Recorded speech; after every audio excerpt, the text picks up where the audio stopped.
Olá irmãos, olá irmãs, sejam bem-vindos ao módulo 1 do curso de batismo. Hoje falaremos sobre a história da salvação. O meu nome é Carlitos, sou ministro extraordinário e hoje vim fazer essa reflexão com vocês. A grande pergunta em que a humanidade se faz é de onde viemos e para onde vamos. Para isso eu convido você a imaginar uma cena, um riacho. O riacho, nas suas águas, essas águas elas não param. E nós podemos também pensar na nossa vida. Os nossos dias também não param. A cada dia nós estamos um pouquinho mais velhos. E o que pensar então sobre de onde viemos? A Bíblia, ou a Sagrada Escritura, como você queira chamar, nos dá algumas pistas sobre isso. No início, logo no primeiro livro da Bíblia, o livro do Gênesis, nos mostra a pessoa de Deus, que se prontifica, que faz o mundo. Qual a definição que nós podemos colocar então para Deus? Na primeira carta de São João, ele usa um termo que talvez seja o mais completo para a nossa vida. Deus é amor. Simplesmente isso. Deus é amor. Esse amor que transborda, ele é capaz de fazer e criar todas as coisas a partir do nada.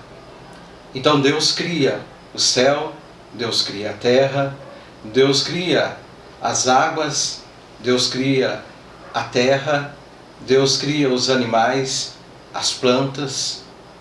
Mas, em especial, Deus tem uma atenção especial por uma dessas suas criaturas. E você já deve estar imaginando. Deus molda do pó da terra o homem e a mulher. Molda a sua imagem e semelhança.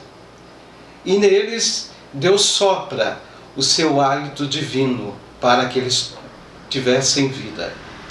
E aí é que nós começamos a perceber o quão diferente nós somos das outras criaturas.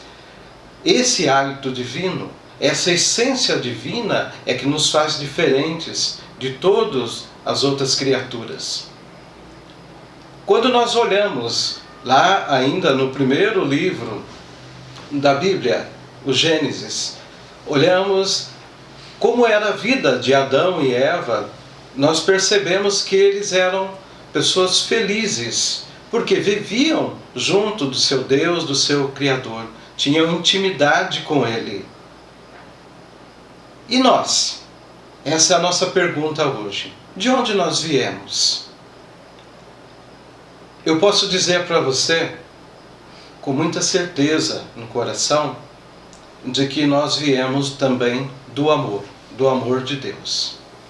Mas vocês vão dizer, não, mas eu tive um pai, eu tive uma mãe. Sim, exatamente. Dessa união do seu pai e da sua mãe, você acontece. Mas, antes mesmo que você existisse, Deus já desejava que você existisse. Deus já te amou. No livro do profeta Jeremias, ele diz: antes que fostes formado no ventre da tua mãe, eu já tinha te escolhido, já tinha te consagrado, já desejava que você nascesse, eu já tinha te amado, assim como ama até hoje.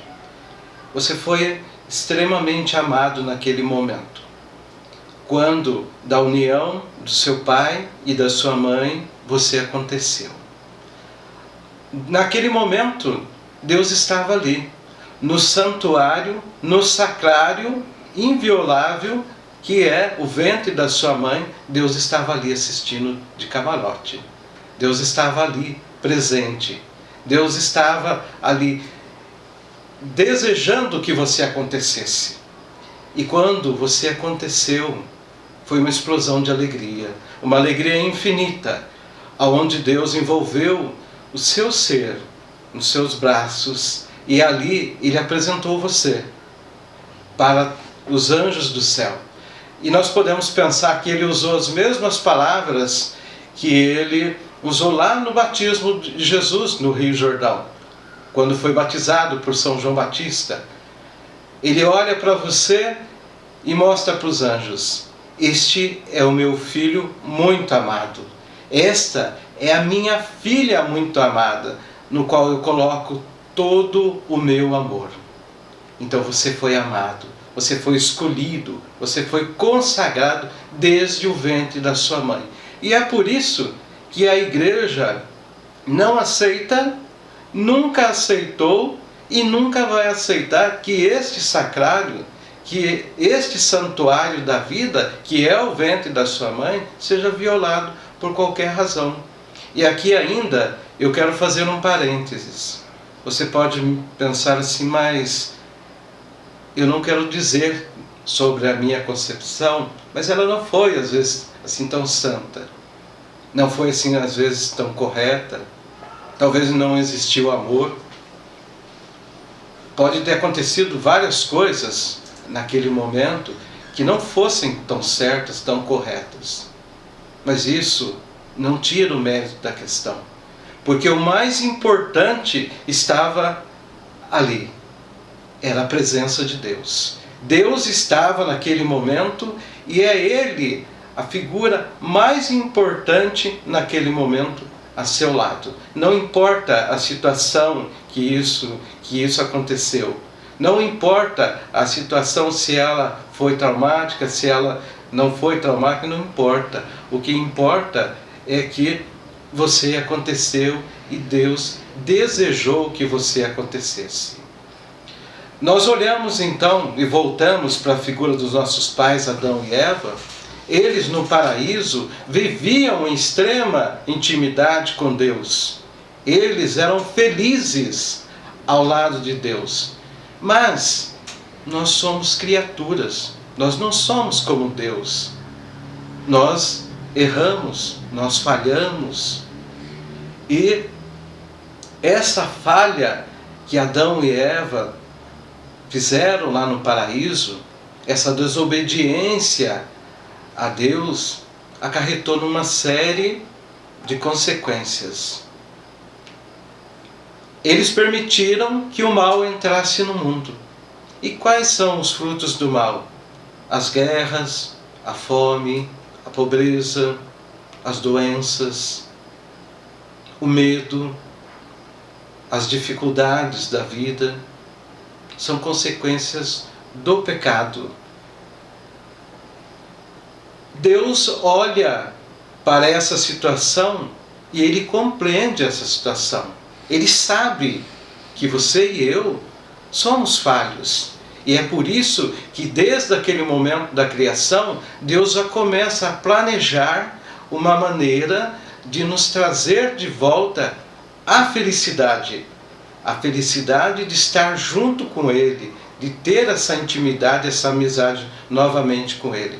Então, a Bíblia nos apresenta uma história de amor que Deus tem por essas criaturas. Mas em especial nós pegaremos 4 momentos. São 4 alianças que Deus faz com a sua humanidade, especialmente olhando para que essa humanidade volte à sua amizade novamente. Qual é essa primeira aliança, então, que nós vamos ver? Com certeza você já deve ter visto, já deve ter aprendido lá no catecismo. A primeira aliança é feita com Noé, aquela história da Arca de Noé.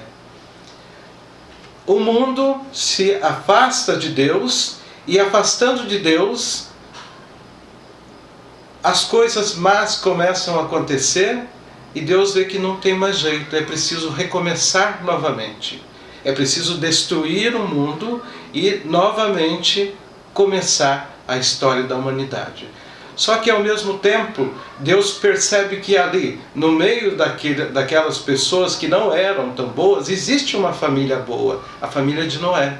E qual é a orientação que Deus dá a cada um deles? Vão lá, façam o navio. Parece loucura isso. Façam um navio lá no deserto.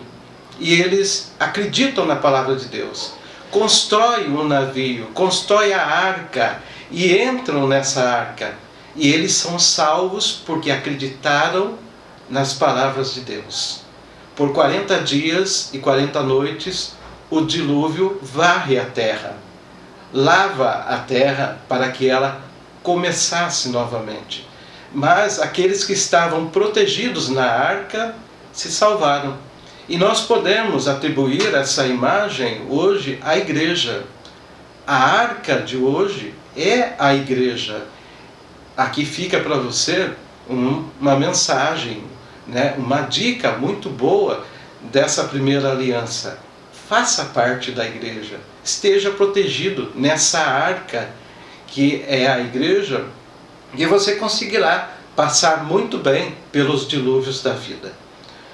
Uma segunda aliança é feita com os patriarcas, e em especial com Abraão.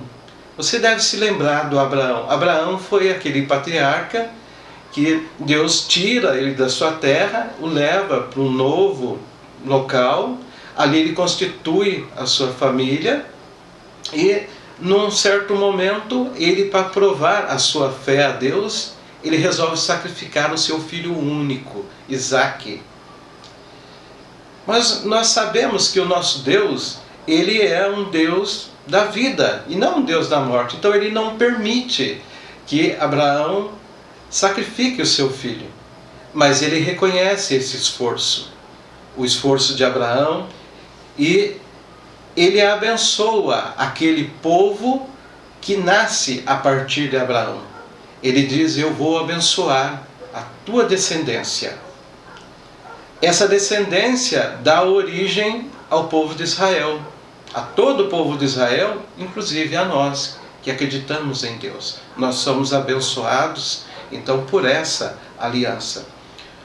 O povo de Israel, mesmo conhecendo as vontades de Deus, mesmo sabendo que eles eram um povo abençoado, mesmo conhecendo as graças que Deus todos os dias colocava para eles ali, mesmo assim esse povo ainda pecou, se afastou de Deus.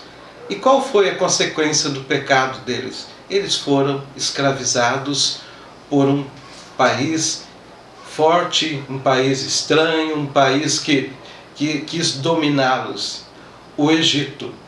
Então, por muitos anos, o povo de Deus foi escravo no Egito. Mas Deus não desistiu.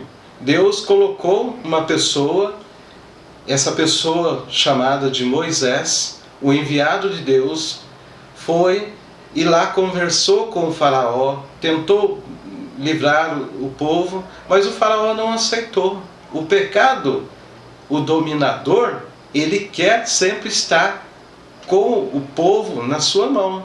Ele quer ter escravos, não quer a pessoa livre. Então foi necessário que Deus intervisse a partir das pragas para que seu povo saísse do Egito. E eles saíram, caminharam muitos anos pelo deserto.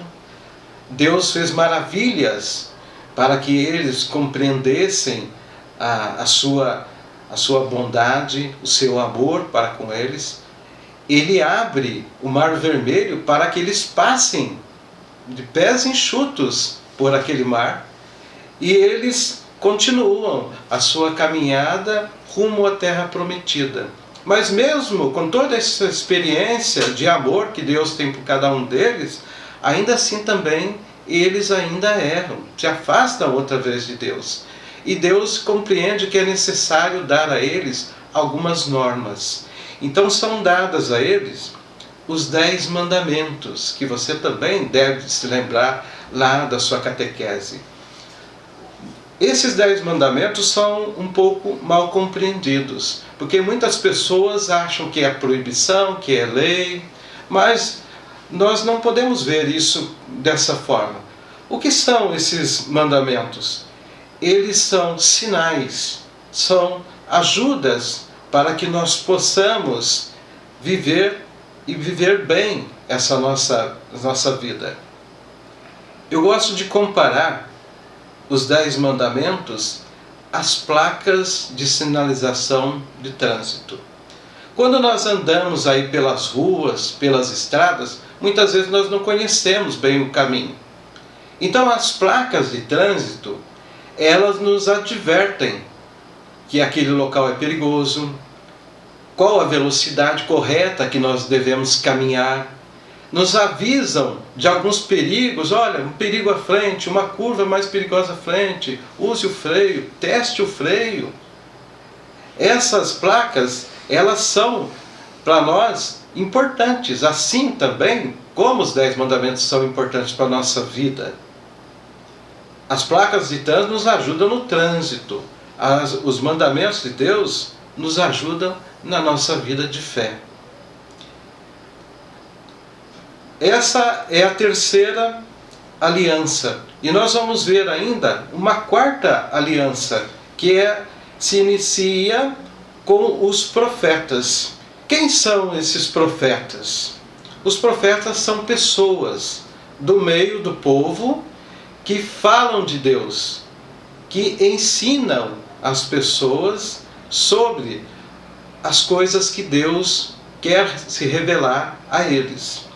Hoje ainda nós temos profetas? Sim, nós temos evangelizadores no meio da igreja, no meio da sociedade, pessoas que falam de Deus, que ensinam as coisas de Deus, que nos ajudam a caminhar bem. Mas todos esses ensinamentos, eles têm um centro, eles têm um alvo. E quem é esse alvo? Esse alvo, ele é o próprio Jesus. E nós podemos pensar da seguinte maneira: como a humanidade, como o homem não pôde chegar até Deus, Deus chega até o homem. Deus desce até o convívio com o homem. Então nós vemos logo no primeiro capítulo do Evangelho de São João a seguinte narrativa: o Verbo se fez carne e habitou entre nós. Quem é esse Verbo? É o próprio Deus, que se faz carne e habita entre nós. Jesus, o Verbo encarnado, vem através da Virgem Maria viver a nossa vida. Ele vive e compartilha conosco das nossas alegrias, das nossas tristezas. Ele conhece as nossas dificuldades. Jesus, enquanto conviveu aqui conosco, ele nos ensinou muito e nos curou das nossas enfermidades, inclusive as enfermidades espirituais. Jesus fez tudo de bom para cada um de nós, mas ainda assim ele também foi incompreendido.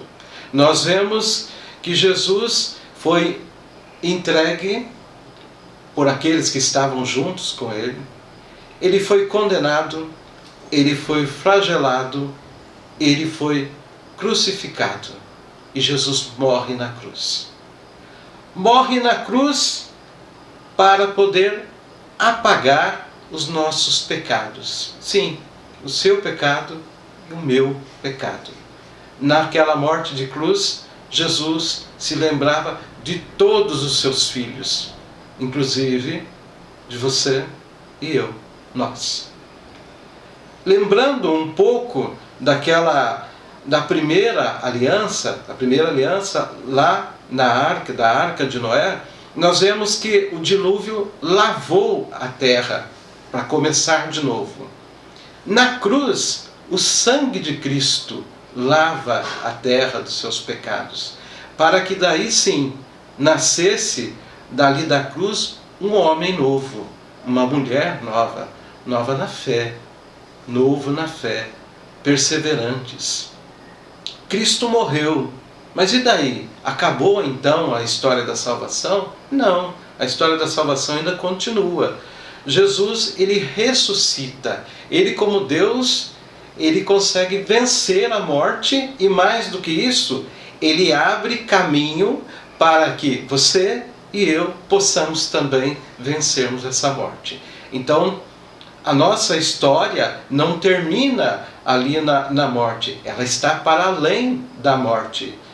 Nós precisamos então acreditarmos que Jesus ressuscitado está no nosso meio. E de maneira muito especial, ele está na sua igreja. Ele é a cabeça da igreja e nós somos os seus membros. Bem, o que é necessário então para que nós possamos ter amizade com esse Jesus? É necessário que nós sejamos iniciados na nossa religião a partir do sacramento do batismo. Eu quero lembrar aqui a você que o batismo, ele não pode ser simplesmente pela tradição, pelo preceito, simplesmente isso. Ele precisa ter o seu valor, precisa ser vivido. Então, se você quer ser feliz na sua vida, siga aquilo que Jesus deixou para você. Siga os ensinamentos da igreja. Viva e seja feliz. Eu espero ter podido ajudar você no crescimento um pouquinho da sua fé, nessa pequena reflexão, e que Deus nos abençoe nessa nossa caminhada. Fiquemos em paz.